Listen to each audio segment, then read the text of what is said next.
Live with CDP Sports Talk, a weekly sports and entertainment podcast sponsored by Barry Cullen Chevrolet. Live on YouTube, Facebook, Twitter, Twitch, and LinkedIn. And on audio via Apple Podcast, Google Podcast, Spotify, Anchor FM, iHeartRadio, Amazon Music, Radio Public, and TuneIn. Now, here's your host, Chris Palme.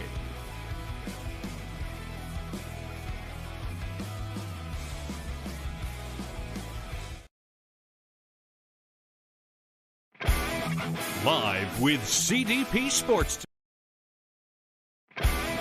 Live with CDP.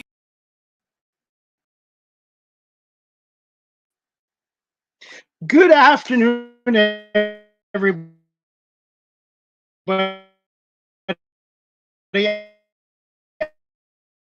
I apologize for the technical difficulties there, but good afternoon, everybody. Welcome at 905 Woodlawn Road West in the Gulf Auto Mall. Check out their website, barrycullen.com, for the newest selection of new and pre. The dealership at info@barrycullen.com, or I sent you. I do apologize for the technical glitches. Hopefully we get those resolved, and I'm looking forward to our guest today. I hope before we bring on the guest today, I hope everyone's doing well on this Wednesday, July 9th, 2025. And looking forward to my guest today. This is her first appearance on our show, and hopefully maybe more in the future. Her name is Dana McBride. She's an actress, a writer, director out of North Carolina, and was recently featured in 2 films called Release and The 5 Stages of. And we're going to bring on Dana McBride right now, and she's a native of Greensboro, North Carolina. Hi. Good afternoon. How are you? I'm fine. How are you? Thank you. I'm doing okay. Thank you so much, Chris, for letting me be on. Well, thank you for coming on, and I apologize for the technical difficulties, but that happens sometimes when you do live streaming. Yeah, that's exactly right. How are you doing, and how are things in North Carolina these days? I am doing well. And North Carolina, we are swashing hot today. The degrees, we are in the 90s, and there's going to be some storms, but it's a hot day here. So, but I'm in the air condition, so that's cool. Can you tell us a little bit about North Carolina? What makes it such a great place to live and work in? The landscape, the locations of being, well, since I'm in the Greensboro area, I'm in the Triad area. So I'm like 4 hours away from the mountains, 4 hours away from the beach. So you have an option to go to the mountains one day, and then you go to the beach the next day. So I like that. And you get to see a lot of cool landscapes and locations, and a lot of cool historical spots that are very, very, very beautiful. I know there's one in Raleigh that I really want to get to. There is a castle here around this area called Castle McCullough. That is a very amazing place if you ever want to do a photo shoot there. I'm not really sure if you could do your photo shoots there and everything, and weddings, and that's really like a great spot in the Triad area. There's more. I could list a lot more, but yeah. So North Carolina, we also love Cheer One, barbecue, Tar Heels. I'm not an alum of UNC, but I love my Tar Heels. I'm alum of UNCG, go Spartans. So yeah. As for sports in North Carolina, is it basketball or football? That's a good question. Oh, well, NASCAR, really. NASCAR, NASCAR is definitely present here. Let's see what else. We have football, baseball, Love the hockey. sports. We got hockey. Oh yeah, the Carolina Yeah, Hurricanes. Hurricanes. Yeah, Hockey is taken off there. it is. Me and my husband went to Carolina Hurricanes game when we first started dating, and it was amazing. And You then like today? yeah, and when we went to Canada, we went to Toronto. We saw we went past the let's see, the Hockey Hall of Fame near, I think, the CNN Tower. I think that's where it is. But hockey is Hockey really Hall of Fame interesting. in Toronto. Oh, Yeah, yes. is that it? I, Toronto is amazing. The CN Tower, yes. Yes. Oh, yes. I love that. It was The very CN Tower amazing. should, Hmm. it's our version of New York. But they do have a thing in the CN Tower. If you go up 1,100 plus feet, you can do Uh-huh. the edge walk outside the CN Tower. Would you and your husband try that? We might. They have something similar to that in Las Vegas at the Stratosphere. I would love to do the CN Tower. Yes. I know Drake did. Yes. I know he did his cover album for that. I'm trying to think, but yeah, we went up to the elevator all the way up to the top, and we went outside. We saw the view of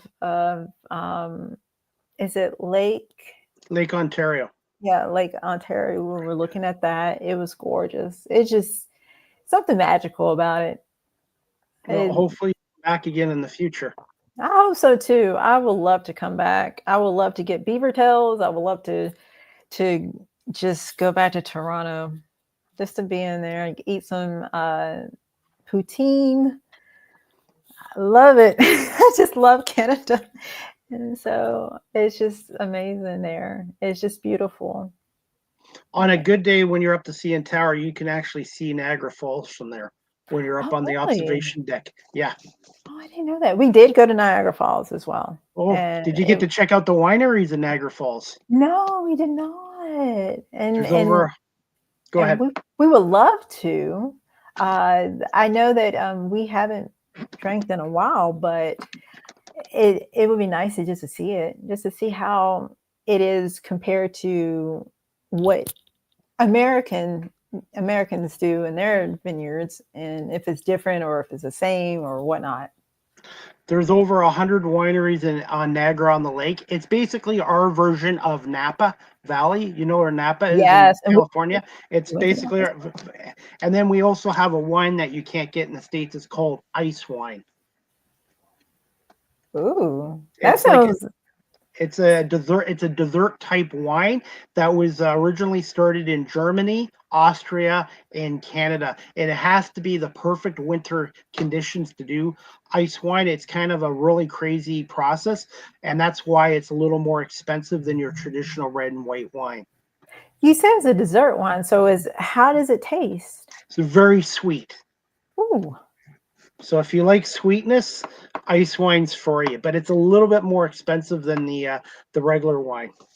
Oh my gosh, now you piqued my interest. Speaking of wine, what do you prefer, red or white wine? I'll say red. Red is something that we loved when we were drinking during the time. Nowadays we don't drink that much or at all. I've been me and my husband been kind of limiting our alcohol intake. So it's been 2.5 years since we've drank. So I don't know, but I would love to try the dessert wine. That would be Ice wine. the ice wine. So next time you come to Toronto, just make Niagara Falls is about an hour and a half from Toronto, and you should go to Niagara on the Lake. And there's so many wineries there. You'd love the view of Lake Ontario as well. And it's a really nice little village, Niagara on the Lake. They have a Shaw Festival there that's well known, and it's just really a nice place to go. And we have an audience member watching on Facebook right now, Margie Santos. She wants to say hello, Chris and Dana. Hi. Hey, Margie. And then Margie is saying she loves Niagara Falls too. And I'll be honest, being Canadian, I'm a little biased. I find the Canadian side of Niagara Falls is a little bit better than the US side. We were actually on the Canadian side, so I haven't went to we haven't went to the New York side yet. So we might venture out to the New York side just to see. But we also would love to go back to Canada. What was your favorite thing about Toronto and Niagara Falls in your visit? Toronto, I like the fact that it was so big. It is not something that I was used to. It's like New York and LA. LA, New York and LA. Toronto has a lot of things that you could do. There's like different places and different things that you could see and do, and it's just nonstop. And Niagara Falls, it was just so beautiful just to see that water, just the nature of that, and just being at peace. Yeah. We were actually there in August or September, so it was hot. It wasn't like unbearable. We have been to unbearable hotness. We went to Las Vegas, and we went to Las Vegas a couple of weeks back, and it was 110. And then we went to Las Vegas a couple of years ago during July 4th weekend, and it was like 116. So we've already experienced the hot weather before. But yeah. Since you're a movie buff too, I wanted to bring this up. Superman 2 was Christopher Reeve and Margot Kidder was filmed. Part of it was filmed in Niagara Falls in 1979 for Superman 2 that came out in 1980. I love that. I love Christopher Reeves was the best Superman. I that's in my opinion. I know a lot of people will say it different. I know Henry Cavill, he's done a great job, and I'm psyched to see the new one. I'm disappointed they moved on from Henry Cavill because I was starting to identify with him as Superman, and it just seems like they're just every couple years, and it's like they're never gonna find somebody as good as Christopher Reeve. I just find they just keep switching them all the time. It's like Batman now. There's been so many Batmans, it's hard to keep track of who they are. I'm a Marvel girl. I love Marvel. Stan Lee was my hero. I was a comic book fan as a little girl. So I was in the X-Men, like Spider-Man, you name it. It was just, I love Marvel, and I wish Stan Lee was still here. He was one of the ones that I really wish I would have met before he passed. I didn't get a chance to, so I know he lives in spirit, and he lives in his movies and his comics still, but I loved him. Since you're a Marvel girl, I'm going to put you on the spot with this question. If you could select one superhero from Marvel, who would it be? That's a tricky question. Who would I do? Storm. It's either Storm or the Black Widow. Good choices. I would go with Spider-Man. You would go Spider-Man? Oh, yeah. I mean, and I think they have Spider-Woman now as well, but I'm not really too sure. There was a Spider-Woman cartoon series back in the 70s when I grew up. Okay. And then she disappeared in that, but I would be nice to see a female one. Oh, yes. I would love that too. And I don't know if the one with Dakota Johnson, I don't know if that was, I can't remember the name of the movie. It just left my mind. But that, was it Madam Web? Madam Web, yeah. I thought that was going to be Spider-Woman, but it wasn't. And maybe it will lead to it. But what makes a good superhero movie these days, in your opinion?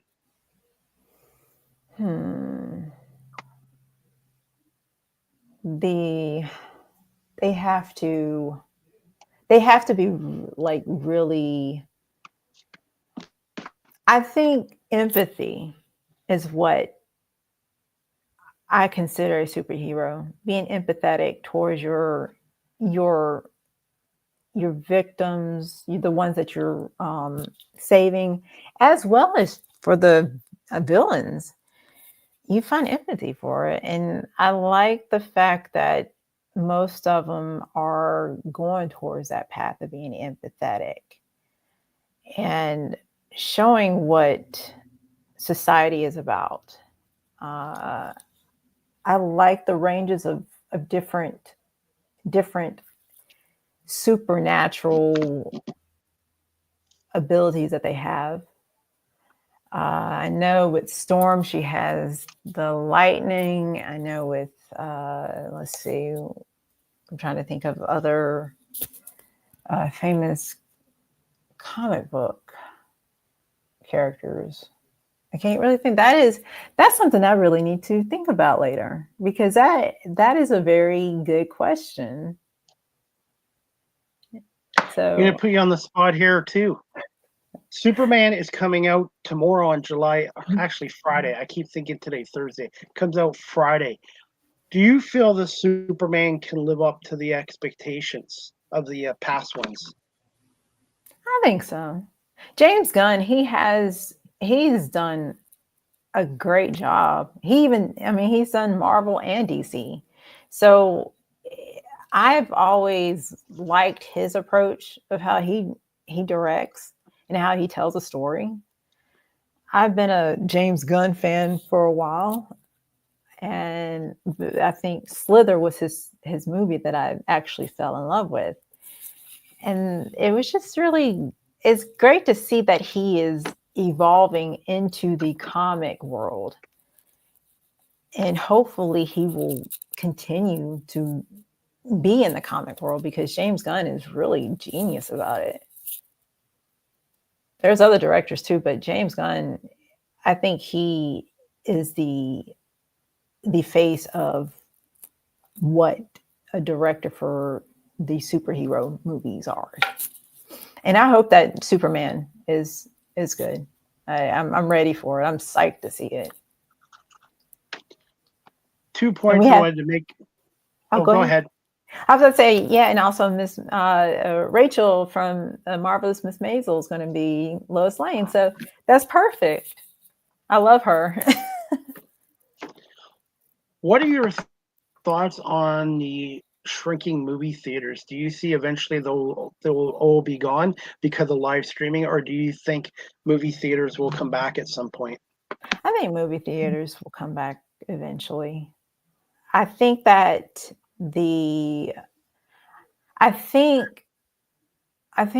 well, it's kind of hard to say, because the fact that everybody is doing, streaming. You have Hulu, you have all these platforms that streaming. But I think after the pandemic, I think everybody is starting to go back to movie theaters, and that's a great thing. And we went to the movies to see Jurassic Park last week, and we saw a bunch of people that were there, and that's good, because we know that people are going back to the movies. So hopefully it continues, and there is some independent theaters too as well. So they're around, and I think a lot of people are going to hopefully go back to movies, because they made it comfortable. You lay back in the chair now, when back in the day you didn't have that. We didn't have that. We didn't have that comfortable. Now you can just lounge back and just sleep or whatever and enjoy the movie. The last time I went to a movie theater was 2022 with the Joker, which the first Joker. I guess there was a second Joker. Yeah, the first Joker, which I liked. It was kind of a darker side of the character, but I liked it as well. But the Superman one, I'm looking forward to. But people have to keep an open mind. It's not Christopher Reeve. It's not Richard Lester or Richard Donner. Just keep an open mind to it and give it an opportunity, because so many times people go to a movie, they hear from critics or other fans, and then they already have their perceptions. I always say keep an open mind when you go to a movie, and then after the movie movie's over, that's when you can make a decision whether you liked it or not. That's exactly right. Me and my husband, we have, after the movie, we have our little spiel. We have our little commentary of what the pros and cons of that movie was. What did we like? What we didn't like. We like to analyze a lot of stuff about the movies once we come out of the movie theater. Then we actually either go back and watch it again and see if it's still the same perspective that we had before, and if it changed or if it hasn't changed. So that's kind of a good thing to do. And so that's why I'm hoping that movie theaters will continue to grow, because I think there's going to be more superhero movies coming out in the next couple of months. What I've heard with with Marvel, of course, there's plenty that's coming out, and I'm looking forward to it. I'm looking forward to Fantastic Four. I love Fantastic Four, so that was pretty good. I love the ones with Jessica Alba and Chris Evans. Pedro, I am looking forward to seeing as Mr. Fantastic. So I'm looking forward to that. I told you I'm a Marvel girl, so I geek out with that.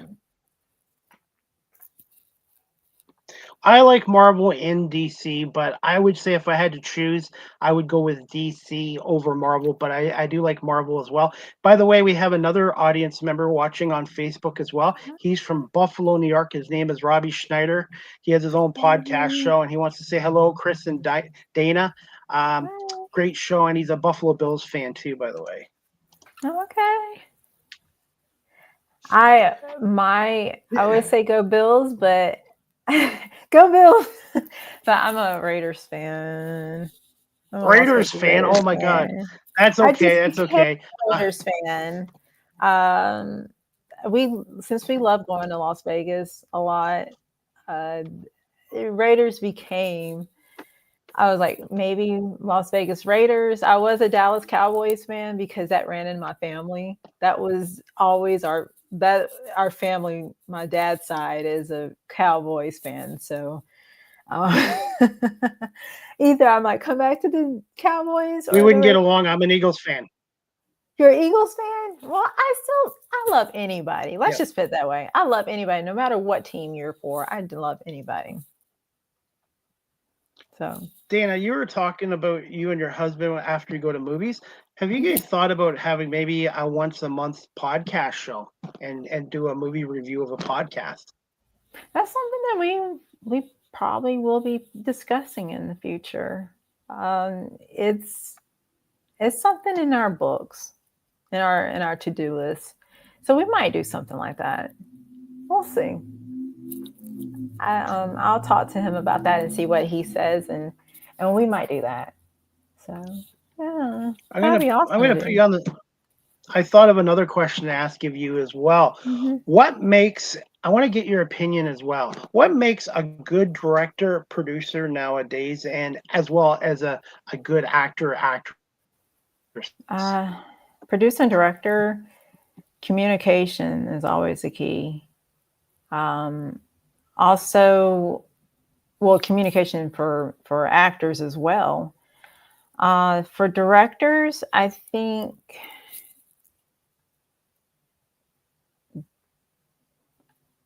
the thing is with directors, I think you for me, in my opinion, I think for directors, you go on to, I don't know how to answer that, but all I say is that for me, when I did this in school, I started acting at a young age. You put yourself in a different shoe, and you take the act and what you experience as an actress, and you put it into a director's point of view. You look at it in a different way now. So it's like you look at what you have written if you're the writer as well. With directors, you just have to be mindful of what comes with the production, the budget, the actors, the crew, the DP. You have to be aware with everything and knowledgeable about that. And I would love to direct again one day, but my main focus as of right now is to get into acting and modeling. So I love that. And writing scripts.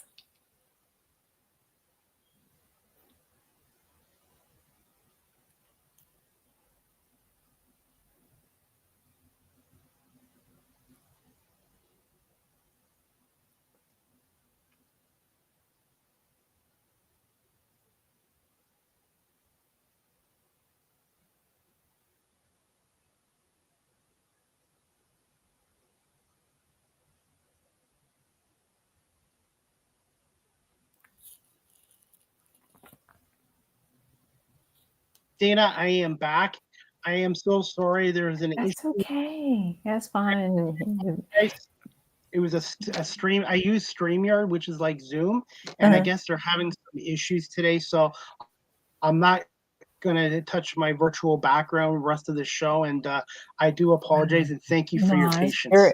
You're fine. Technology. Yeah. Technology is technology. Let's just put it that way. When it works, great. When it doesn't, you've learned this too, being an actress, writer, producer, director. Sometimes things don't always go smoothly. Exactly. Exactly. With technology, yes. Yeah. Especially when you do some editing and then it freezes on you and you have to reboot and start over again. Yes. Yeah. Dana, Robbie Schneider has a question for you. He wants to know, he was saying was, but obviously you're still an actress. What kind of actress are you? How would you describe yourself as an actress? Thank you, Robbie, I for the question. Yeah, thank you, Robbie. That's a really good question. So I I've done so I'm going to tell a little bit about my background. I started out as acting since I was 7 years old. My mom got me into it. She, I would tell you that when I was probably, yeah, 7 years old, I watched a movie called Ghost Dad with Bill Cosby. And I guess the one that plays daughter, Kimberly Russell, she really, really, really spoke to me in some ways in the film, not in real life. And I feel that her acting was so good in it. And I was like, I want to do this. I want to be an actress. So I went up to my mom. I was like, Mom, I want to act. And I kept pressuring her. I was like, Mom, I want to act. I want to act. I want to act. So she finally was like, okay. So she got me into acting classes, acting workshops. And ever since then, it's been amazing journey. Uh, I I think as an actress, I'm learning more and more as I go through the movies. And I know I still have some more learning to do and more training. So it's as an actress, it takes everything. It takes your mind, body, physical, emotionally. It is, and it is the best way too. That is the best way. It's not negative anyway. It's very good to hone that. Eh, and just being able to be different characters in opposed to real life. So that's one of the things what I enjoy about acting. You could put yourself in different shoes, different people. Like you could be different people, different personalities. That's what I love about it. You could toy around with it, and also with also the directing, well, script writing and directing point of view. I, as an actress, I do a like a background of this character. I will make a character. I will basically make a career out of this character. I will say this character was born in such and such. They were born to this parent. They were the only child, or they were a nurse or a student. Who knows? I will make a backstory out of it. And then that's when we could get in deeper with that acting ability of being that character. I wanted to ask you this too, Dana. Since you got into acting at the age of 7, how important was your mom? And also, you've seen this in Hollywood with child actors when they start very young, getting into alcohol and drugs. How important is it for the parents or the parent to be involved with their children if they're going to get into acting at a very early age? I think it's very important, but just don't be like, that's a really tricky subject. But my mom wasn't pressuring me or anything. She was just amazing with the fact that I was doing this. That she was like, wow, my daughter is interested in this, and she kept going at it. So I think I can't speak for other parents who have kids who were child actors. I don't know how it is nowadays, but I know the stories back in the day when you hear all that, and now when it comes up as resurfaced, you're just like, whoa, wow, that happened. So it's kind of tricky. That's a tricky subject to answer. But I think parents should always be with their kids, no matter what it is.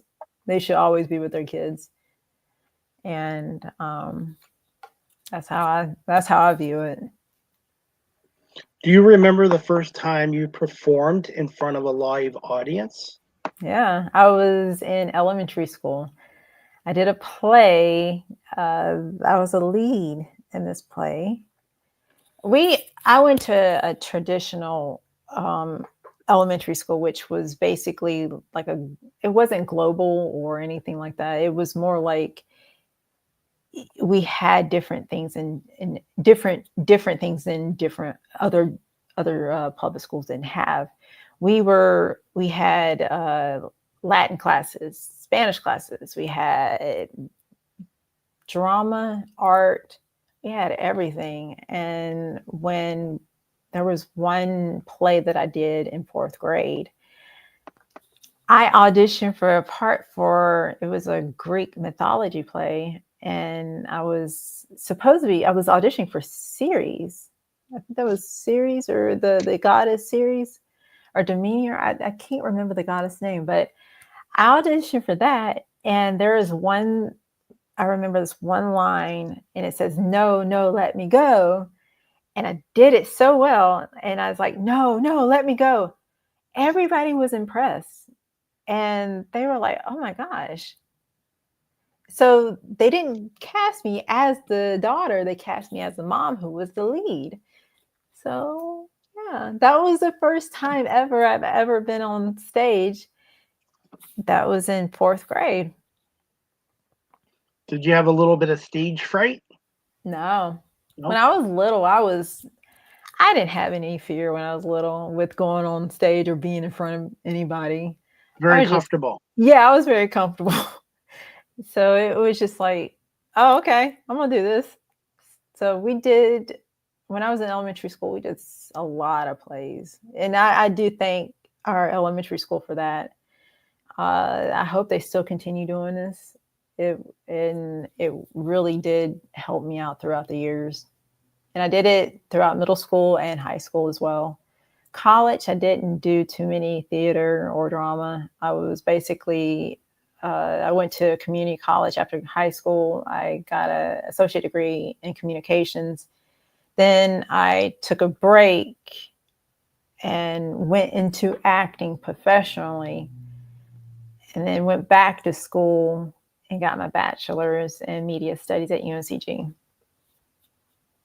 Dana, for those people that are watching our show live stream or on audio, and they're interested in getting into the entertainment industry, or specifically as an actor or an actress, what advice would you give to them based on your experience?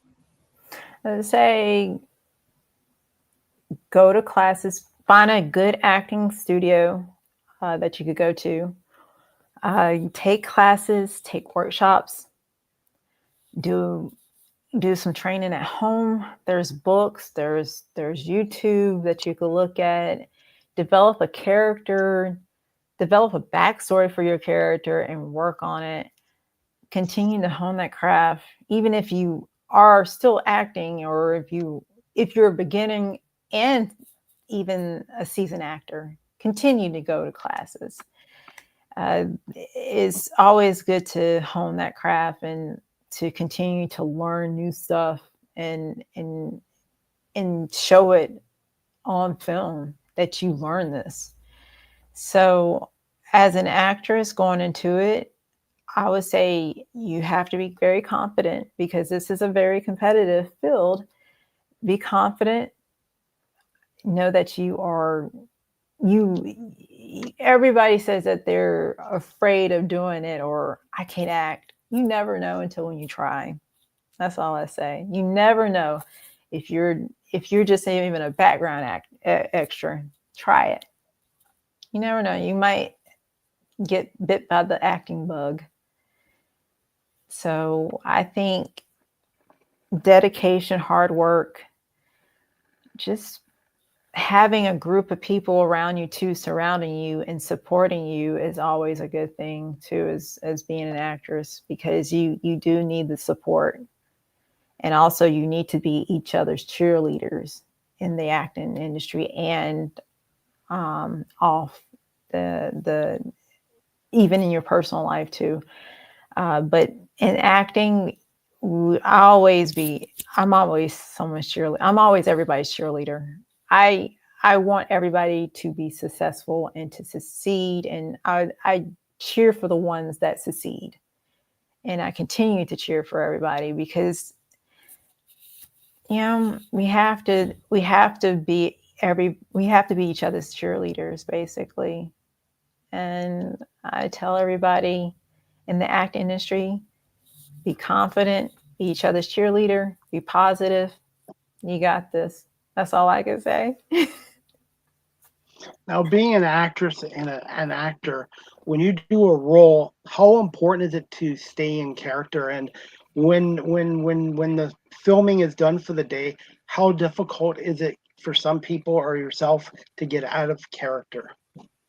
It depends on what the role is. If the role is very emotional, and you have to really get in a spot before, I would say like maybe before rehearsal, you have to get in the mindset. I would say not before rehearsal, but when you're reading the script, you got to get in that mindset. If it's an emotional scene, you have to really get in that spot in your mind. You're like, okay, I have to grasp this character. I have to make this character come to life. And I could say in one instance that I recently did a movie, and it's still in production.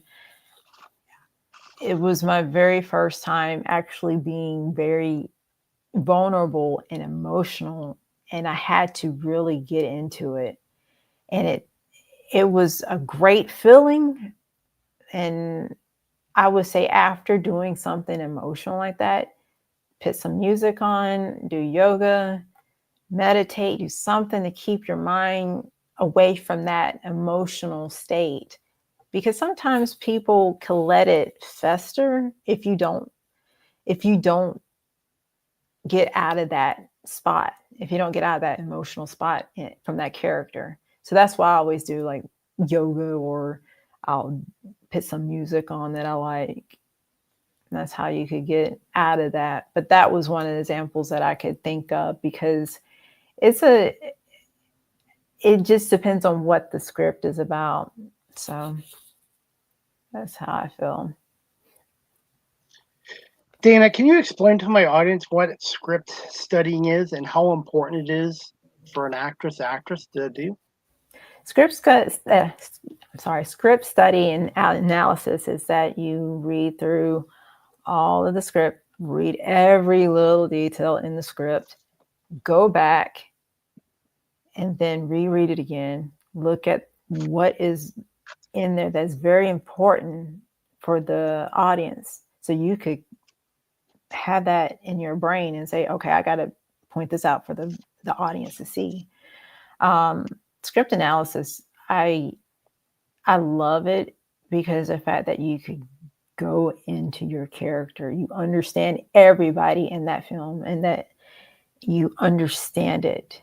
You understand who everybody is in that story. So it's best to do a script analysis and to do a backstory for your characters, because the fact that you want to know, you want to. I'm trying to figure out a way I could approach saying this. With analyzing a script, you get into your character's head. There's a lot of psychology in it, and there's a lot of things that you got to really think about and really write.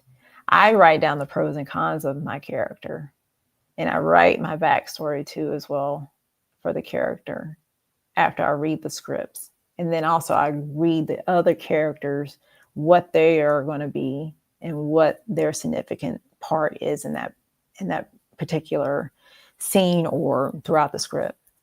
So that's how I take notes and just highlight everything. And highlighters, flashcards, tabs, binders, those are the best key things to do when you're acting. And I always stress about the backstory because really you have to, for me, I love getting deeper into my character, into the character's backstory. Like I said before, I create different synopses and ways of what my character is. Like if they were like a student or a nurse or whatever. That's what I do. How much say does the actor or actress get from the director? Are most directors flexible and let actors and actresses change a few things up? So far, what I've worked on, they're very flexible and laid back about it. You just tell them, you're like, can I say this, or will this be, do you want it like that? I'll ask for first before I do it. And a lot of directors I've worked with have been very great about that. I haven't really gotten in that spot yet where a director's saying, no, I can't do that. You can't do that. But the majority of the directors I've worked with, I'm thankful for that have suggested that I could say this or do this certain thing. So, and they love it. When you tell them that, they're like, oh, okay. So that's what I like about that. Dana, something I want to also ask you as well.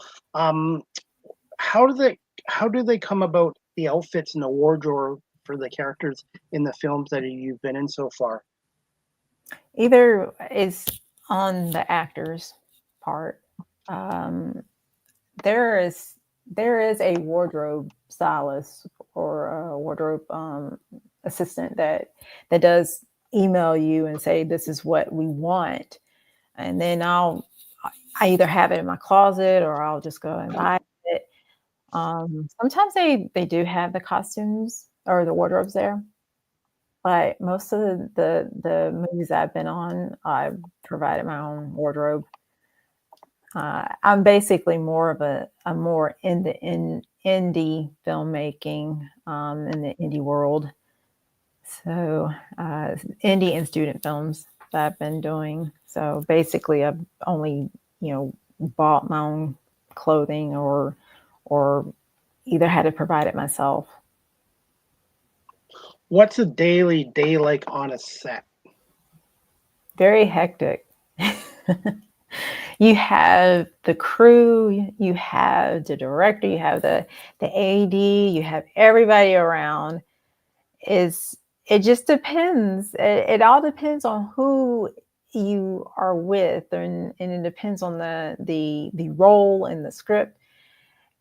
sometimes it can be like laid back and chill, and then sometimes it could be just like, we got to get this, before the sunset or the golden hour or anything. And it's been, I would say I've been blessed to have great directors so far. I've enjoyed working with all my directors that I've worked with, and all the cast and crews. I have been so blessed, and I'm hoping to continue to work with great people and new people in the future. So I'm ready for that. And a shout out to the behind the scenes crew, because obviously I did some volunteer work as a camera operator, and Wow. it's always the on air guys who get the credit, but it's the producers, the directors, the camera operators, the audio guys, the guys behind the scenes. Yes. So it's really a team effort Yeah. for TV, and I'm assuming the same for the movie film industry. It is. It's the same way, and it's just amazing to see how great, especially here in North Carolina and some parts of South Carolina I've seen too, everybody worked so great together. And it's just, I love it. And I hope we continue it everywhere nationwide, not just North Carolina or the Southeast.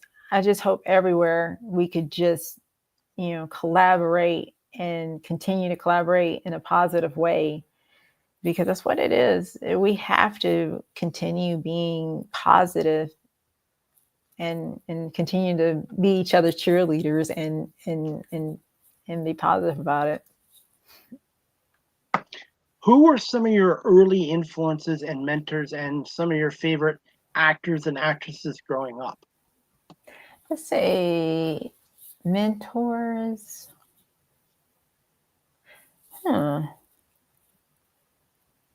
But the favorite actors and actresses, it could be dead or alive, right?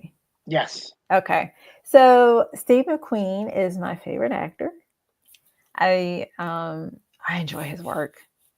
I enjoy just watching his work. I hate that he passed away before I was born. I would have loved to work with him. Let's see. Natalie Wood is another. She's my favorite actress. Rachel McAdams. She's a Canadian too. She's a Canadian. London, Ontario. Yes, I love Rachel McAdams. Rita Hayworth. I'm a sucker for classic movies. So Rita Hayworth. Who else? It was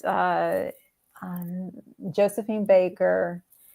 And there is a one particular famous actress that she did one movie, several movies, but then she went in, she retired. She did mostly stuff behind the scenes. Her name is Freddie Washington. She did The Imitation of Life back in 1939. She was a great actress.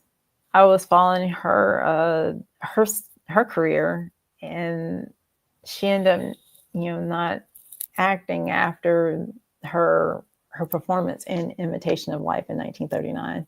She was doing stuff behind the scenes, and I really enjoyed her performance. I'm thinking of the actors and actresses now. Like I said, Rachel McAdams, Leonardo DiCaprio, and Brad Pitt, Margot Robbie. They are very good. I can think of some others, but not right now. It can't come up to my head right now. But mentors, I want to say mentor my husband. My husband's my mentor. Dana, I wanted to get your thoughts. I don't know if you want to speak on the TV industry, but the movie industry. Do you find the creativity in Hollywood in making movie and even TV shows has kind of shrunk, and how do we get the creativity back in the movies and in the TV again? I think, and I enjoy that question, because really, I thought about this the other day. Originality. That's what it needs to go back to. I know a lot of people love reboots and remakes, and I do enjoy a good reboot or remake, but you also have to know that there's some originality. You have to be original. You cannot just stick something from 20 years ago and do it now. That's why I love doing independent films, because there's originality in it. The scripts are so original and so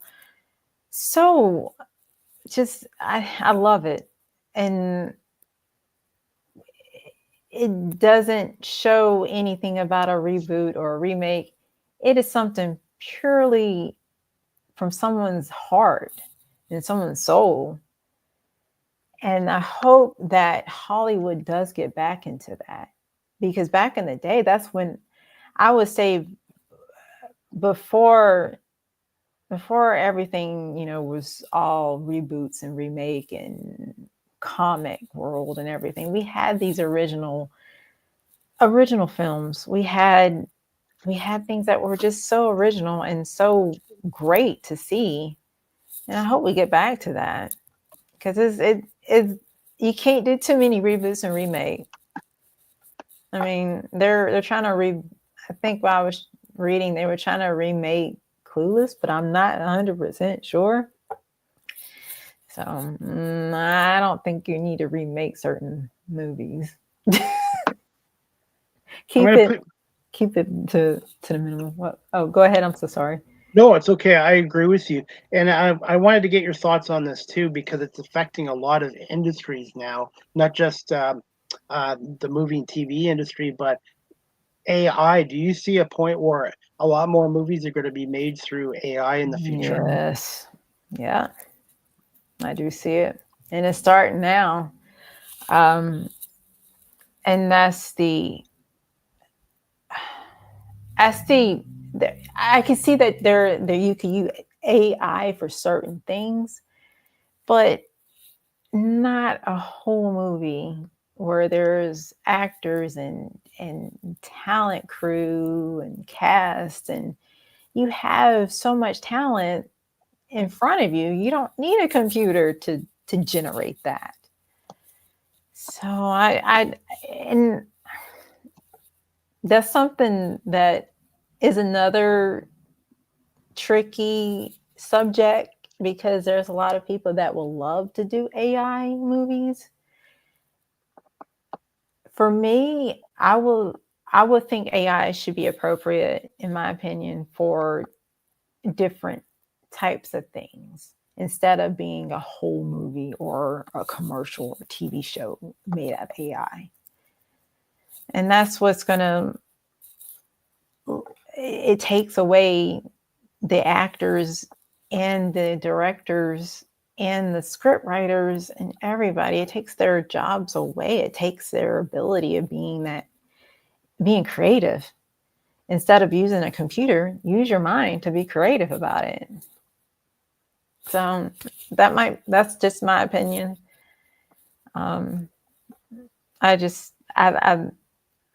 I think there is a lot of changes that's going to be happening in the next couple of years. And I don't know what it is, but I know AI is definitely one of them. So do you see the industry continuing to get smaller in the future? I don't know. I don't even know. I could actually say I don't know about that, because I don't know what's going to happen. I feel that I'm being optimistic. I hope that everything will stay the same and not let AI take everything away. Maybe we could use like I said, use AI in certain things and certain scenes, but not a whole movie, because that's something what we're trained as actors, as directors, as screenwriters, producers, ads, whatever crew. We're trained in that, and AI is it's just AI. Now, when I edit video, Dana, I can use AI to edit my videos, Mhm. which can be a helpful tool, but Yeah. I still like to edit video myself because sometimes you can pick up conversations that AI can miss, and I still like Mhm. the human element. Yeah, I do too. I mean, like you said, I use AI too as with for certain things, but not all the time. Like I basically use, like you said with editing, I edit. I don't use AI for editing. I use AI for like if I want to ask a question about something like a restaurant because I have a garlic allergy, so I have to find different restaurants that are catered to me in a garlic free safe zone. So that's what I use AI for, or any other questions I have, but not for script writing or anything like that or editing. Dana, if you're okay for time, I would like to show a little video clip of your Yeah, acting reel, most and this is definitely. and this is courtesy of Dana McBride's YouTube channel. I've already subscribed, so please, everybody, check out Dana McBride's YouTube channel and hit subscribe. And I'm just going to play you a clip of your acting reel. Dana, just let me know if you can hear the audio okay or Okay. not. Let me see.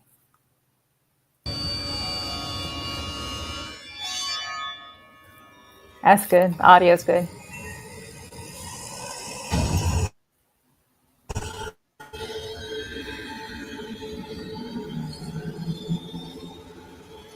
Please stop, whoever you are. Leave me alone.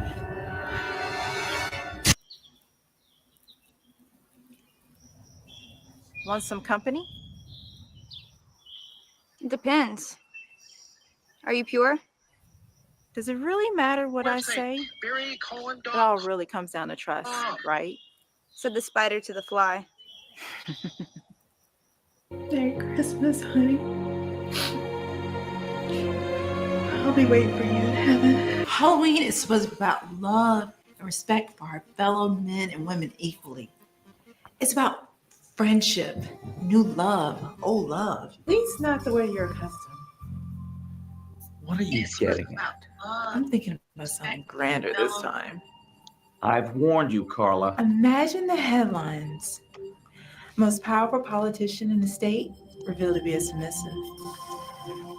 Make way for President King, Commander-in-Chief. That's tough talk for a slut in a Halloween costume. Don't think you intimidate me. I know all your weak spots. Thought, Hey. thoughts on your acting role? Well, actually, that was really good. I love that one. I did do a new demo reel. You could check that out on my actress Facebook page and Instagram. I have it pinned on my Instagram page for the new one that I have. I apologize. Sorry. No, you're fine. No, that was actually pretty good. I like that, and I love the fact that the end switch. I love doing all these movies that I've done. Like I said, I'm thankful for being part of these movies and working with these talented and awesome directors and cast and crew. It is just amazing just to be a part of that. And but the last scene that you saw, Switch, that was my favorite one. I love doing Switch. That was actually my first lead role in a film, and that was a student film in North Carolina. It was School of the Arts. Well, it's UNC School of the Arts now, and it was just I loved it. It my confidence was really high that day, and I love being that character. I can't show the whole thing, but the that part was mostly I love. And the thing is, funny story is, showed that to my husband, my now husband. Well, he was my boyfriend at the time. I showed him that because he was like, "Oh, what acting? What scenes or what movies have you been?" So I popped it in. He watches it. He sees this last scene. He's like, "Whoa!" He's like, "I wasn't expecting this." So I was like, "Yeah." I wasn't expecting either, but it came out perfectly. So I love doing that. But I've been so blessed. And like I said, I can give so much thanks there to everybody that I worked with throughout my career. And I hope to continue to work with them and new people as I go through the journey. Because it's been amazing. It's been an amazing ride. When you're playing a character, do you prefer to be the villain or do you prefer to be the hero? A little bit of both, but I have not done too many villainous roles, and I haven't done a rom-com yet. And that's one of the things that I really want to do right now. I want to do a rom-com. As an actor's writer producer, do you have a bucket list that you'd like to kind of accomplish through your Yes, career? I do. Do you? I want to do my own stunts before I get into a Really? particular age. Because I love getting physical and getting dirty. That's one thing about acting. You could just get dirty. You could just do things that you want to do that you cannot do in real life. And so I would love to do my own stunts. I don't know how extreme I want to go, but I would love to do it. I won't do Mission Impossible type of stunts. I won't go on an airplane and hang on to it. But I would love to just do fighting, flipping some stuff, like doing a lot of acrobatic things. I would love to do that before I hit a certain age in my life where I can't do it anymore. Would you do stunts which require heights? Yeah, I would. I would definitely do it. Me and my husband were just talking about skydiving last night. Okay, I give you credit. I couldn't do that. We actually went to an indoor skydiving for my birthday 2 years ago, and it was great. So I think I'm catching the bug, maybe. But I love zip lining. I'm a fan of zip lining. I love zip lining. Did you do the one in Niagara Falls? No, but I would love to. That is also on my list. I would love to go through Niagara Falls and just zip through it. I saw it. I don't think they had it when we went years ago. I think They do now. They do now. Yeah. Oh, I don't know why you told me that. Now I have to go to Canada and do this. Go through Niagara Falls on a zip line. I would love to do that. In most of the movies you've been in so far, can you just tell us about some of your favorite locations? And do the actors and actresses have a little bit of say in the locations too? With the actors, it depends. They could be part of the location scouting. Locating, scouting, and location for a film sometimes can be tricky. Sometimes it can be great, and it could work for everybody in certain parts. With North Carolina, like I said, you have the mountains and the triad, the triangle, and you have the coastal area. So I would say it just depends on what your story revolves around. That's when you find your locations. And sometimes it's not hard to find. You really have to ask the person, like, they're here. I can actually see North Carolina. We are very helpful people are very helpful to the cast and crew. They will lend you their home. They will, sometimes feed you. It just all depends on who you come across or whatnot. So, what have been some of your favorite locations you've shot at so far in your career? Let's see. I'm trying to think. An abandoned house in a forest. It was deep down in a forest, and it was an abandoned house. And it was so cool because the fact that it was empty and it looked so scary. but it was so fascinating. It's something, it had a story to tell. And I'm glad we shot in there because I think it's no longer there. But that was I love that. It was very interesting and it was very cool to be in there. I was just like, oh, this is so cool. Like you had to literally go in the forest to, in the woods to get in to see this house. So, and the house was abandoned and it was just great. And it made the movie perfect. So, Because I personally think some of my favorite movies, the location really made the movie. I know one of my favorite movies is a little bit old. It's from 1993, The Fugitive with Harrison Ford and oh, I Tommy Lee love, Jones. They had that filmed in Chicago, but outside of Chicago as well. And to me, location for a movie is just as important as the script, I think. yeah, it is. And, fun fact too, The Fugitive was also filmed here in North Carolina. Did not know that. Yeah, we have, I can't think of the town, but there is the train where the train scene. It is, I think they still have the abandoned train car there, but that's where you could go. It was filmed mostly in North Carolina, and like you said, Chicago as well. So that was North Carolina has a lot of different. We had a lot of films that came through. I know Mr. Destiny was one. We had Richie Rich. What else was another one? We have some more coming through. We have some Hallmark movies coming through North Carolina, and I think down in Wilmington they're filming some stuff too as well.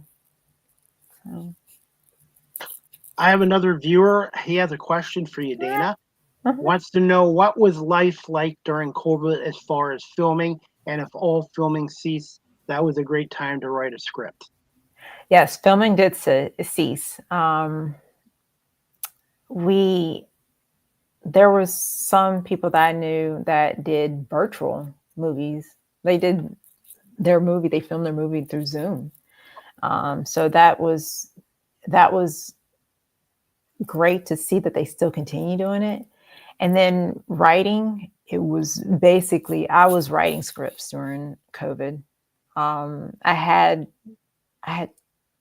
3 or 4 scripts that I was writing during that time.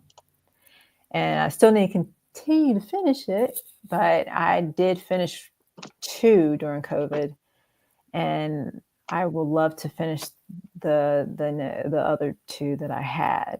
So it was, I think COVID did inspire a lot of people to write more, and I think it still kind of lingers for people to write their ideas and write their stories, because I mean that was a bad time, and I hate that we went through it.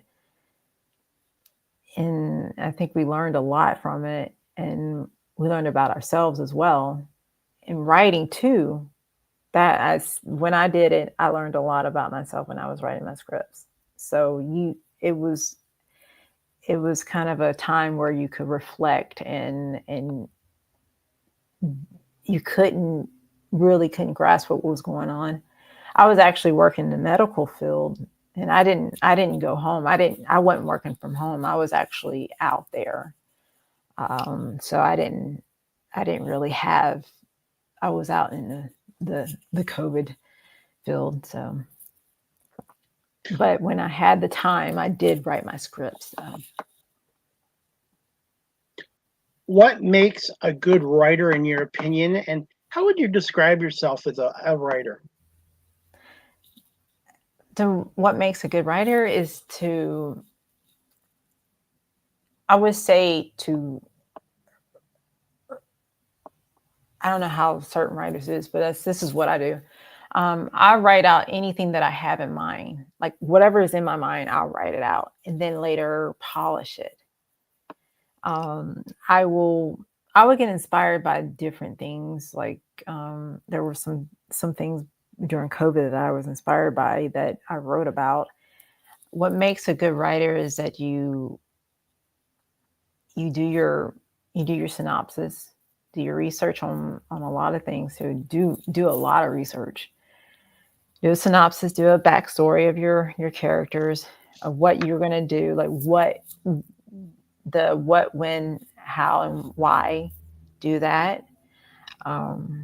I would say always play around with your creativity, with your mind. Create, like, when you write, you could play with it. If you don't like it, you could erase it, write something different, and then it could be perfect. So I would say continue to figure out what you want to write. Always, I would do a storyboard too as well, just to have an idea what you want in your story and what type of characters you want and what location. Like you said, location makes a difference. And if you want the location, that's the biggest thing, a location in your story. Where does it lie? Where do you want that location to be? Where do you want your characters to be? How does that location affect the characters and whatnot? Dana, can you just tell us about some of your recent films in release and the 5 stages of? So Release is actually my best friend's movie. Shout out to Tawanda Austin. She is my best friend. She wrote this movie. It was based off her book, Deeper. I think it was Deeper of the Muscle. Sorry, Tawanda. But she wrote it from her book, and it was. I'm not gonna give certain parts away of these movies because I know they're on streaming on platforms, and especially Release. The 5 stages of is throughout film circuits right now, film festival circuits. So I can't really tell too much. I wish I could tell, but I can only say there's a twist to it, and it's an unexpected twist. Let's just put it that way. Where are they available to watch on live streaming? What platforms? Release, you could it's Amazon Prime and Tubi.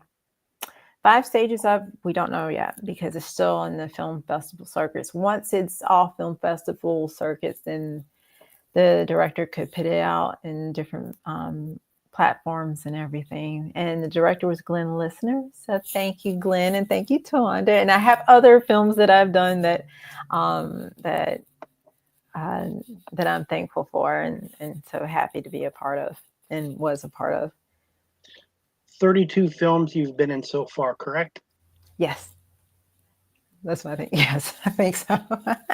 I've lost track sometimes. I'm like, I look at my IMDb, I'm like, oh, okay, I remember that. So yeah, it's probably more. Any plans to do science fiction or a comedy movie? I would love to. I would love to do a sci-fi movie. I would love to do, well, I did do a movie recently that was a Star Wars Harry Potter collaboration. So it's a fan film. And I loved it because I'm not really a Star Wars fan, but then Really? Yeah, Star I Wars? know. I'm gonna get criticized for this, but after doing this movie, I instantly became a Star Wars fan.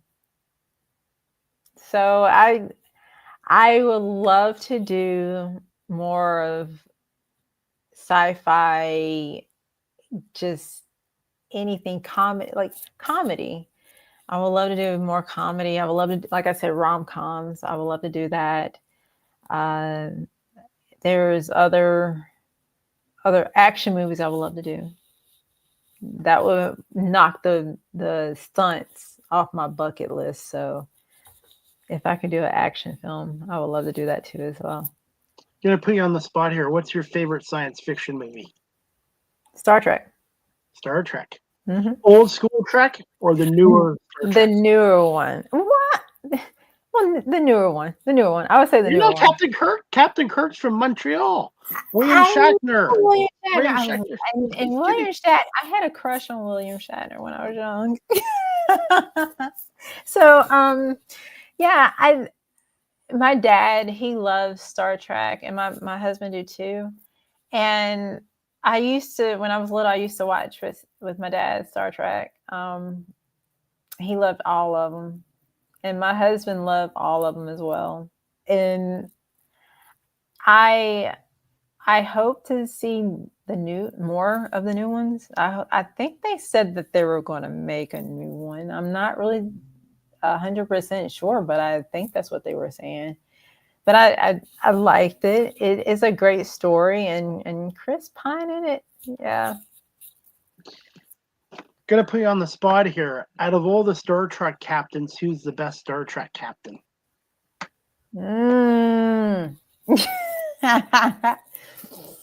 Oh my gosh, that is a really tough question. William Shatner did great, and then Chris Pine did great. So, I mean, it's hard.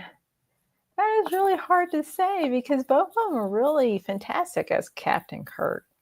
And then Jean Picard. I'm trying to remember Oh the yeah, actor who Patrick played him. Stewart. Yes, Patrick Terrific Stewart. actor. Terrific Yes, actor. they were phenomenal. Like Patrick Stewart. I think he was really good too as well. And I like the Star Trek. I think the Next Generation, not Star Trek Next Generation, but with Captain Janeway, she the first female captain. Yes, I kind of liked it. I liked it. It was good. I liked the story of it. I know me and my husband binge watched it one year. We watched most of all the Star Treks. So, yeah. So I don't know which one's the best captain. I could say. I would say the older Captain Kirk and the newer Captain Kirk are the best. I'm going to put you on the spot here. If there was one actress right now in Hollywood that could play Dana McBride, who would it be? What if they look like me or the personality wise? Personality wise. Let's see. I have no idea what the personality was. I don't know. I would say I have to get back to you on that. But if look-alike Rosario Dawson or Lisa Bonet, because people always said that I used to look like Lisa Bonet or Rosario Dawson. Rosario Dawson was the one that I always got. She was terrific. She was terrific. Yeah. I have another question from you from the viewer. When Dana looks at a character like Drexler, does she see him as a good or a bad guy? And when she writes a narrative for a character, good or bad, does she make some part of it up or some part relatable to the reviewer? Apologize there. That's okay. So I haven't really watched Dexter. So I know a little bit about it, but I haven't watched it. So I don't really know too much about it. I would say, it just depends on what you're writing. It just depends on what your mind comes up with. If you want that person to be a good guy and a bad guy, you could do it. You could write it. But like I said, I don't know too much about Dexter. But I know he had some type of good and bad to it, but I'm not really too sure. But it just all depends on how the writer wants that character. If he wants he or she wants that character to be a villain and a vigilante, it just depends. Dana, before we wrap up this show in a couple of minutes, I can't believe it's 40 years. I'm old. Being the 40th anniversary of Back to the Future, what made that movie so special? And do you see a reboot in the future? And I personally don't want to see it rebooted. I don't want to see a reboot as well. I don't. Like I told you before earlier, there's certain movies that don't need to be rebooted or remade, and that's one of them.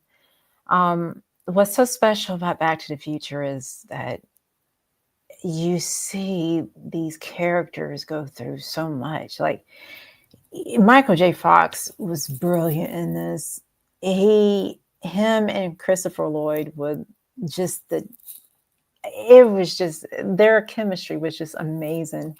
And like you said, I can't believe it's 40 years too. And I have a shirt that has "This is Heavy" and it has Marty McFly on it with 1985 on it. So I love the fact that the movies were just original. It was telling us what would have been the future and what the past was, and what if the DeLorean did take us to a certain point, how. And I guess I would go back and say, if Marty didn't exist, what would have happened? Everything would have been gone. Everything, he would have vanished. Nothing would exist. So that's how it is. And with Back to the Future 2, I was a big fan of the second one. I still am a big fan of the second one. The first one I always loved too, but the second one I truly love, because when I was little, I thought we were going to have the pizza maker. The pizza maker, that was and I was like, oh, 2015, I can't wait. It's going to be great. We're going to have hoverboards and flying cars. And we didn't have that in 2015. But just seeing that back in the 80s, it was great. And it's just originality, and it was just so special about that. And it's no words to compare that movie, because it's just beautifully made and beautifully acted, and they did a really good job. And no one should touch that. That's something that they should never touch. Out of all three, I personally like the first one. The second one was okay. The third one, I just wasn't a fan of the third one. Yeah, the third one I really wasn't a fan of as well. I know it was a good buy, but I don't know. I'm gonna rewatch it again. I think all three is on either Amazon Prime or I think it was Paramount Plus I saw, but I'm gonna rewatch all three of them again and actually pay attention more to it and analyze it, because usually I don't analyze Back to the Future. I'm just watching, just like, oh, I'm still like a little girl. I'm like, oh my gosh, there's just something about it. Are you a fan of Rick Moranis? Oh yes, and I'm so psyched about him coming back into acting in Spaceballs 2. Yes, I love Spaceballs 2. I mean Spaceballs, but Spaceballs First 2 one, is going to be 1987. The first one was 1987. John Candy, and I just hope they have his kids on there, because that's how you need to pit. You need to honor John Candy, pit his kids, pit his daughter or his son in it. And I mean, that's the best tribute. And I hate that we lost John Candy. He was phenomenal. Yes. 44 years old. Exactly. And he was just the best. You could just tell that he was a wholesome guy and just so nice. And I'm getting goosebumps talking about him, because I was young when he passed, and but I looked at his movies when I was young. Great Outdoors, Uncle Buck, you name it. Nothing But Trouble is one of them that I think people do not know about that. And I think people I'm seeing it on social media. People are starting to see it, which is great, because back in '92, it bombed in the box office. but now is getting attention. So I'm happy about that. I love that. That is one movie that people need to watch. Is Nothing But Trouble. I don't know if you've seen it yet, but No, but my favorite John Candy movie was Uncle Buck. oh yes. Uncle Buck. I actually watched that a couple of weeks ago. So Uncle Buck always stays in our Hopefully household. hopefully they don't reboot the movie. No, I know they made a TV TV series show. about it, but it didn't work out. It didn't. But I love John Candy. He was a good actor, and he's missed. He is very missed.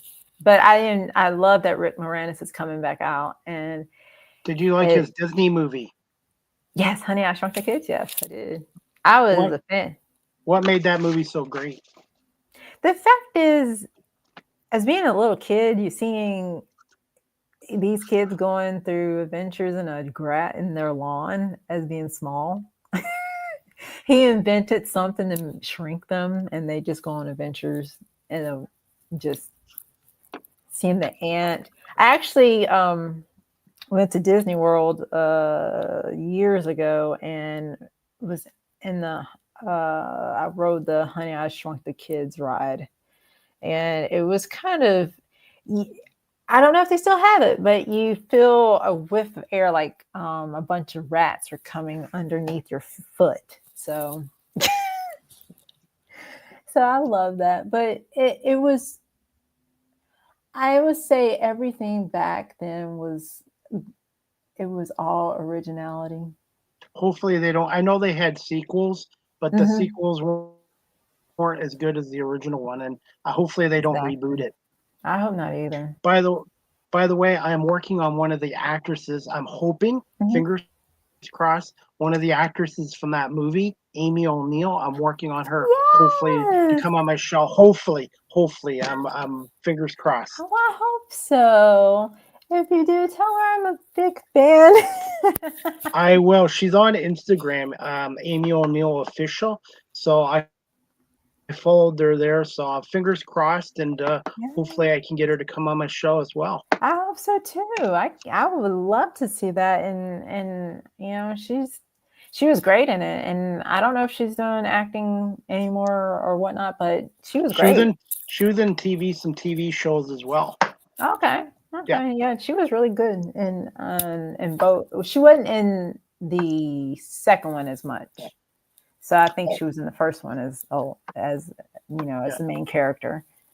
By the way, Rick Moranis is Canadian. He was also he was on with John Candy on SCTV. Yes, SCTV is their version of Saturday Night Live, and I actually liked it better than Saturday Night Live back in the 70s and 80s. So everybody thinks of Canada as hockey and beer and donuts, but we've had a lot of great actresses, and comedians here too. Yeah, I really think there is a lot of talent everywhere, and there is so many talented people, and I hope people will get a chance to get to that point in their lives where they say, "Oh, I could do this and show my talent and my gift," because that's what you need to do. And when somebody say, "Oh, I don't want to act. I don't think I could do it." Do it. Try it. See where it goes, because you never know where it might lead you, and it might lead you to a great opportunity and a great place in your life. So step out of your comfort zone, and that's what I've done with this. Exactly right. When I was young, I hated public speaking. I didn't want to talk in front of classmates or teachers. And now that I'm 53, I'm very comfortable in front of a camera. And the biggest piece of advice I'd give to anyone is be yourself. That's exactly Don't try right. to be somebody. That's exactly right. Don't compare yourself to anybody, and be you. Just be you. That's all it is, because that's you. You're you. You don't have to be somebody else. You don't have to compare somebody. It's just be you. And kudos to you and for doing that, because you never know what's going to come out of it. And I see your success and your amazing journey, and I know that your future is going to be very successful and you're going to soar. So I see that, and I I just can't wait to see you do so much. And you're very talented and very gifted as well. Well, thank you so much. And as we wrap up this show, Dana, and I'm going to start watching some of your movies, by the way. And I Oh, think thank you. so. I'm going to be, and I'll let you know what I think of them, and I'm sure they'll be terrific. I do this with all my guests as we wrap up this show. What are some fun facts or a fun fact about Dana McBride that your fans might not know about you? I do yoga. I haven't done it in like a couple of weeks because my body needs to rest a little bit, but I do yoga. I also am a photographer. I don't really say that I'm a photographer, but I do photography sometimes. I also, I don't know if this is one of my, I can't say this is a skill set or whatnot, but I can read lips a little bit. Really? Yeah. That's something that I'm not an expert or advanced. I'm a beginner. I would say I'm a beginner, but I can read lips sometimes. So that's kind of a fun fact. By the way, I've had a couple of female ventriloquists on my show before, and what they do is amazing as well. Being able to talk with a character without moving their lips. That is awesome. That right there is the best talent ever. Because if you could achieve that, if you could do that, you could achieve anything. Because I don't know how I would do it. I think I would. I don't know. I have to go to classes for that. Because how could you talk like this? Like do this and that and so, you know? I don't know how they do that. Finally, this is a new segment I just started on my show a couple months ago. It's called Ask the Host CDP. Those are my initials, by the way. Okay. Ask the Host CDP, a question segment. Do you have a question for me? Would you like to act? Be an actor? I've never tried it, but I know I like being in front of a camera, and I am now very comfortable in talking in front of people. I've never tried it. I say do it. Would you recommend for people that are looking to get into acting? Would you I guess you would recommend online classes or in-person classes? Both. Both. I would say both. I'm actually taking classes right now in the Triad. It's called In Studio in Greensboro. So I'm taking classes from them. I would say if you can, try to go to a local studio if you can. If you're not near that studio, go see if they have opportunities to go online. You can do an online course. It's really what that person, their comfort zone. But I would say go to a class, an actual physical class, see what the instructor could do and see what type of exercises and monologues and scripts that y'all could go through and act it out in front of each other in a group. That's what's so great about in person. Virtual, I haven't really taken a virtual acting class, but I've heard people say that is also good too as well. But I think both are really great tools. Okay, I will consider doing it, and I know somebody in the area, and I guess I could try it and see how I like it. Yes, I would say just see how you like it. See if it's like. I mean, I always tell people to do it. Just do it. Just jump in it and just go for it and just see how you like it. And if you don't like it, that's fine. But it's just something I would say I'm trying to get my parents to do it. But I don't know if they're going to be doing it.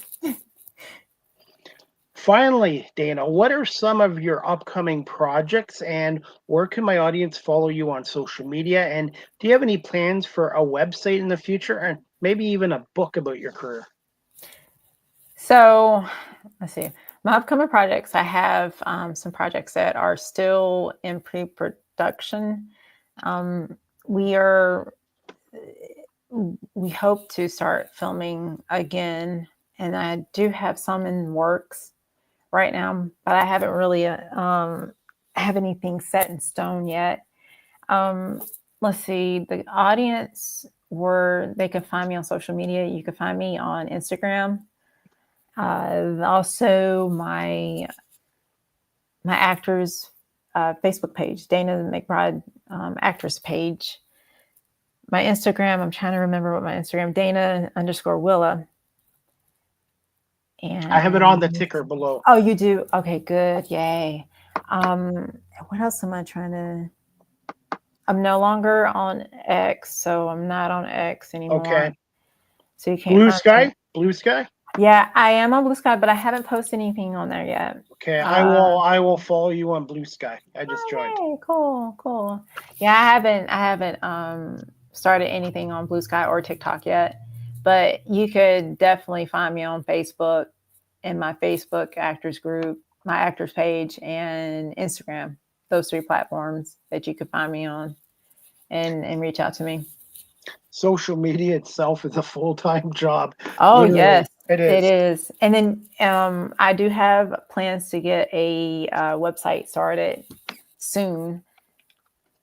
And let's see, writing a book. And merchandise. And You gotta get merchandise, hats and shirts. I do have to do that. That's something on my list. I will put that on my list. Writing a book. I do need to write a book. I might have to have some help with that, because some of the things that I did not, I can't remember certain things of that, but especially when I was a young kid, my parents have to help me with this. But as an adult, I could write stuff about my adulthood, but maybe that would be later down, 15 years, maybe 20 years from now, but not yet. Dana, I have 2 other shows. One's a football show, and then I have another show, which is a once-a-month podcast show I do with my co-host Marlene Sharp in Los Angeles. She's in the ammunition, the cartoon industry. I would love to have you come on the Small Talk podcast with me and Marlene, maybe possibly in August if you're interested. Most definitely. I'm very interested. Thank you for letting me be a part of this and that as well. So yeah, most definitely. I'll be honored to. It's not really work when you have a passion for something. Exactly. That's exactly right. You have to have a passion for that. You have to have a passion for what you do. Absolutely. Dana, I want to say thank you so much for giving us over 90 minutes of your time today. Okay. I really enjoyed speaking with you, and I want to say continued success in your career as an actress, writer, and producer. And I will start trying to watch some of your films now, and I'll give you my feedback as well. Oh, well, thank you. And thank you so much for reaching out to me and let me be a part of your show. This has been fun, and I enjoyed it. So thank you so much. I give you so much love. This is heart from me. So thank you. Thank you. And just give me a little bit of time tonight, Dana, and I will send you the full video, the audio, and I will edit the video tonight at some point, and I will cut it into 30, 40-second clips, and I will tag you in on Instagram, and I will look for you on Blue Sky as well. That sounds good. Thank you so much. I appreciate it. You are awesome. And I truly see you succeeding and going places further. And you're going to soar, and you're going to be great and amazing. You have already done it, and congratulations on your success, and continue doing that. So you're awesome. Thank you so much. And it's the guests that make the show. I'm just the host. Well, the host makes the guests feel comfortable. So you did a great job. I'm comfortable. I usually be a nervous wreck, but you made me feel very comfortable. So thank you so much. That means a lot to me. And I love learning and I love storytelling, connecting, and learning from all my guests. And like I said, hopefully me and Marlene can have you on the Small Talk podcast in August, and she's a real good co-host as well. So I've learned how to do solo shows, and I've also have a younger co-host for a football show, and then I have Marlene Sharp, who I've known for 4.5 years on the Small Talk podcast. So I think you'd make a great guest on our show as well in August. Oh, well, thank you. I will be happy to, and I'll be honored. And I will be on there. Okay. So you don't have to ask. I will be there. Thank you so much. And You're please keep in welcome. touch with me on social media, and we'll be in touch soon. Same here. Keep in touch with me as well. Deal. Thank you so much, Thank Dana. you. You have a good day and You too. enjoy the weather up there. Yes, we had a rain earlier today, so It's thundering right now, so it's okay. starting to thunder now. So maybe it's time to end the show before the power goes out. All right. Well, you have a good one and have a good night. And thank you again. And thanks to your audience and your fans. Thank you so much for your questions. They were great. And thank you so much. Thank you so much, Dana, and continued success. We'll talk soon. You too. Bye. Bye. All right, guys, that concludes season 11.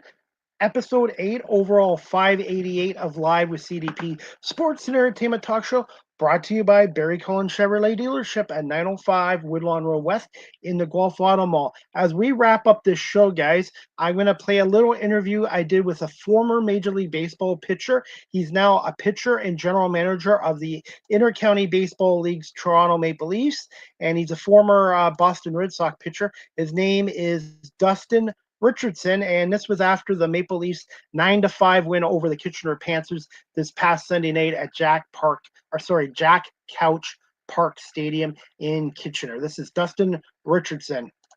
Chris Palme here, live at Jack Couch Park in Kitchener, Ontario, after tonight's Inter-County Baseball League action, with the Toronto Maple Leafs defeating the Kitchener Panthers 9-5 in a back-to-back series that happened Saturday at Christie Pitts and today here in Kitchener. I have a special guest here, Toronto Maple Leafs pitcher Dustin Richardson. Dustin, how important was it to get this win tonight after the loss Saturday at Christie Pitts to this Kitchener team? Yeah, we had to right the ship a little bit. We got some guys banged up right now. We are very, very thin. So we're able to bring in an IBL legend, Damon Topperley, and he's been awesome for us, and just having him around helps. But, winning's always important. It cures a lot of things. We just need some guys to get healthy as well. Guys are stepping up right now, and we played pretty well, pretty good baseball today. Can you tell my audience a little bit about yourself? Well, I am the GM / pitcher with the Toronto Maple Leafs. Before that, I played 14 years professionally, mostly with Boston, a couple years in big leagues with them, parts of 2 seasons. Spent some time in the winter leagues in Venezuela and Mexico, winning the championship as well with Venezuela. So it's one of my highlights. I love baseball. I'm 41 and I'm married Canadian. That's how we're up here in Canada. Who were some of your early baseball influences and mentors in your career? Oh man, there's quite a bit. I grew up watching the home run slugfest between Sosa and McGuire, Nolan Ryan. I had a poster of him on my wall. Of course, Randy Johnson being a tall left-hander. So, there's a lot of guys I looked up to. But at the end of the day, you got to kind of find out how you want to pitch and how your body wants to work, and make the best of it. What's a word to describe you as a pitcher and a player? Competitor.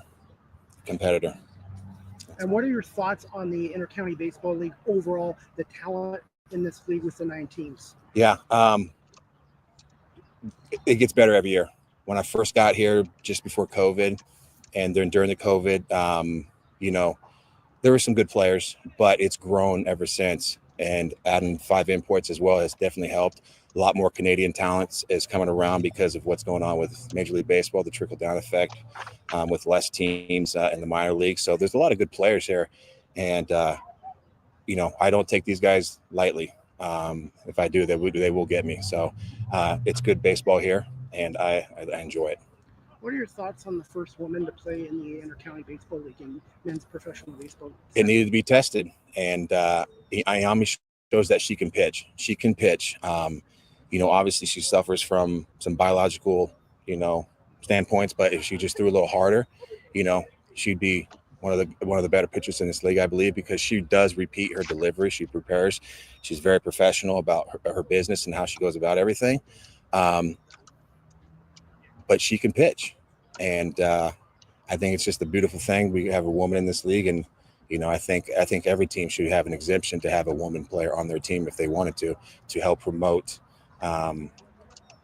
With the women's baseball league that's going to be happening, and just the opportunities in general.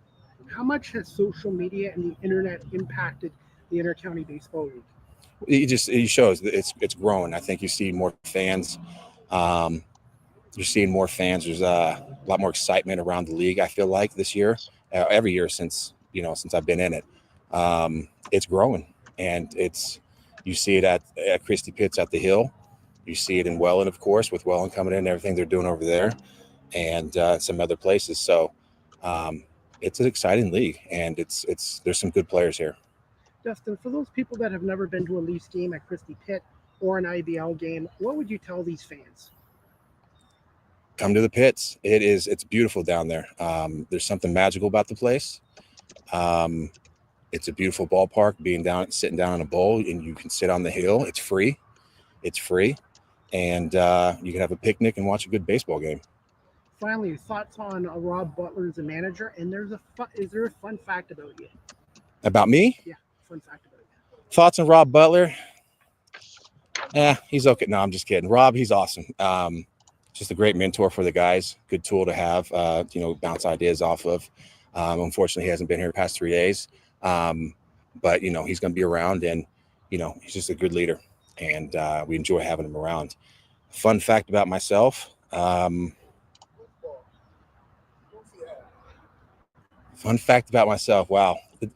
Man. What about a walk-up song when you come on the mound? Yeah, we have the Undertaker theme. So fun fact about myself, there you go. I was coined. I don't know how it got coined, but the Undertaker, because I think I'm old. And I think I'm just a competitor and serious out there, obviously. But I have fun as well. And so it's only appropriate to come out to the Undertaker theme song. And finally, where can people follow you on social media and your next game for the Leafs? Yeah, you can follow me on the Leafs social media handle, as well as I'm not on a lot of social media quite that often. I don't post a lot, but you can easily find me. Just type my name in. Okay. Well, Dustin, I want to say thank you so much for doing this. Continued success in the second half of the season, and hope to see you down at Christie Pitts soon for a Leaf game. I appreciate it. Thanks so much. Thank you so much, Dustin. Yep. That was Dustin Richardson, pitcher with the Toronto Maple Leafs, IBL, and the general manager. And Dustin Richardson also was in the Major League Baseball for a couple seasons with the Boston Red Sox. So thank you to Dustin Richardson and to the Intercounty Baseball League's Toronto Maple Leafs for arranging that interview with me after this last Sunday night's game against the Kitchener Panther. If you've never been to an Intercounty Baseball League, check out a team in your area. There's 9 teams. There's a team in Guelph, Kitchener, London, Toronto, Chatham, Welland. It's really good baseball. Their website is ibl.ca, or Google mapleleafsbaseball.ca. The Maple Leafs play down at Christie Pitts, and they do a great job down there as well. Before we wrap up our show, guys, I am going to make an announcement here, and I have another show this week on Friday, which will be Friday, July 11th at 7 o'clock Eastern, 4 on the West Coast, sponsored by BarryCullen.com. Friday, July 11th, 7 p.m. Eastern, 4 on the West Coast, with my special guest, Janaea Parker. She is the founder of J. Parker Sports Agency Management out of San Diego, and she's also a certified WNBA agent. And she's also a women's assistant basketball coach as well. So I'm looking forward to speaking to Janaea Parker about her founding her own sports agency, J. Parker Sports Agency Management, and talk to us a little about being a sports agent for the WNBA, and a little bit about her assistant coaching career as well in college basketball out of Illinois. So Janaea Parker will be my next guest on Live with CDP Sports and Entertainment Talk Show, brought to you by Barry Cullen Chevrolet, this Friday, July 11th, 7 o'clock Eastern, 4 on the West Coast. The Argo Bounce podcast show is on a bye week this week since the Toronto Argonauts are off this week. So Nick Small and myself will be back on Tuesday, July 15th.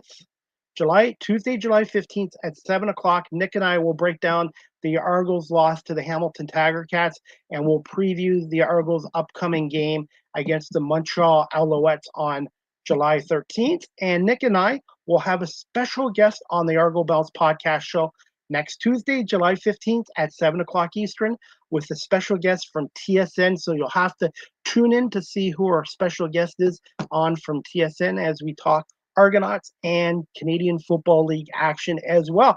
And as we wrap up this show, guys, Barry Cullen Chevrolet Summer Event Drive going on at Barry Cullen Chevrolet.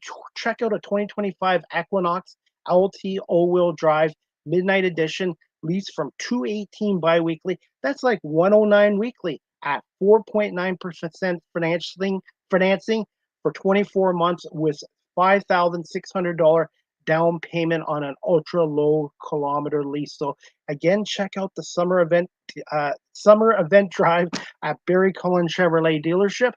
Pop by the dealership at 905 Woodlawn Road West in the Guelph Auto Mall, and make sure you tell them that Chris Palme, CDP, sent you as well. And Barry Cullen Chevrolet is the proud sponsor of Live CDP Sports and Entertainment Talk Show. As we wrap up this show, guys, I want to say thank you to everyone watching this live stream today on Facebook, LinkedIn, YouTube, Twitch, Twitter, X, Instagram, and available on audio platforms such as Apple Podcasts, Spotify, iHeartRadio, Amazon, Good Pods, and wherever podcasts are available. So, and I want to say thank you to my wonderful guest today, Dana McBride, an actress, writer, director from North Carolina, for coming on here today. And that is about it. I hope everybody has a great evening and enjoy the Major League Baseball action tonight. I forgot to mention Tampa Bay Rays are at the Detroit Tigers tonight at 5:10. Casey Mize is starting for the Tigers.